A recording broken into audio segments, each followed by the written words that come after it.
The Cornell tunnels through Portland's West Hills remain closed as of this morning, but PBOT says that reopening could be just days away. Yeah, and today's Behind the Wheel, Tony shows us what's been going on in the 80-year-old tunnels for the last 10 months. This is not your typical work zone. It's kind of a special place. And for the last 10 months, this special place has been off limits. They discovered some significant cracking in the concrete lining of the tunnel. Those cracks in loose concrete posed a risk to commuters, so the improvement project to repair them moved up to the top of PBOT's list of things to do. You know, really structural challenges that needed to be addressed pretty urgently. The first step was to blast away the old, failing concrete. Hydroblasting is the technical term that they use. Certainly the inner layers could very well have been some of the original concrete. That original concrete dates back to 1940.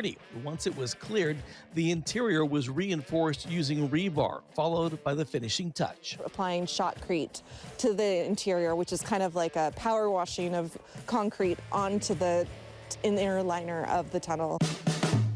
Along with a new interior surface, the Cornell tunnels will also be brighter than ever, thanks to new lighting. The new lighting will be LED lighting, which will be more energy efficient, and it will be brighter and meet our newer lighting standards. The project has experienced delays, in part because there was more damage than originally thought, and also because of poor weather. Over the course of the construction period, we've had a number of major storms that have brought down trees, had impacts to just accessing these tunnels, and delaying the work sometimes as well. No work has been done to the exterior portals on the Cornell tunnels.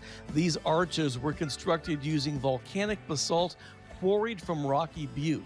Each stone was cut to fit and placed by hand 80 years ago. They're beautiful and they're iconic. They're a beautiful part of our city. So it was an honor to just do the work on the interior while maintaining the exterior, which has held up quite well over the years. When it reopens, about 7,000 cars a day will move through this stretch of Northwest Cornell Road and through these tunnels that represent a moment from our past and will soon be ready to last years into the future. It really just is a reminder of the work and the talent that came before us and the investments that were made in really quality infrastructure. Tony Martinez, Fox 12 Oregon. So I grew up going through the Waldo Tunnel in California, right there north of the Golden Gate Bridge, and our tradition in my family was to hold our breath during the tunnel. Anybody have any other tunnel traditions? We would do that with the kids. We would hold our breath, and sometimes people think it's obnoxious. I would sometimes honk if the kids wanted me to. Yeah, if the kids want me to honk, I would honk. Well, it sounds great in there. It does. My mom would always honk with the kids in the car. Yeah. There's that one tunnel on the Oregon coast, a little bit south of Cannon Beach. That's a long tunnel. Do not hold your breath. No, you got some real problems.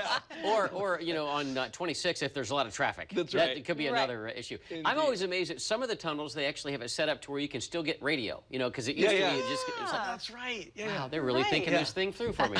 That's such a great story. Yeah, They're it was such neat. Beautiful tunnels, too. It's and neat hopefully it won't be long. We're getting very, very close. Hannah wasn't able to give me a specific date, but they're still saying June, but I'm thinking, sooner than later. People are anxious, She still has a little wiggle room there in June, so that was a good call. I call her every day. Good decision, I'm sure. Speed dial. Caller block, let's go.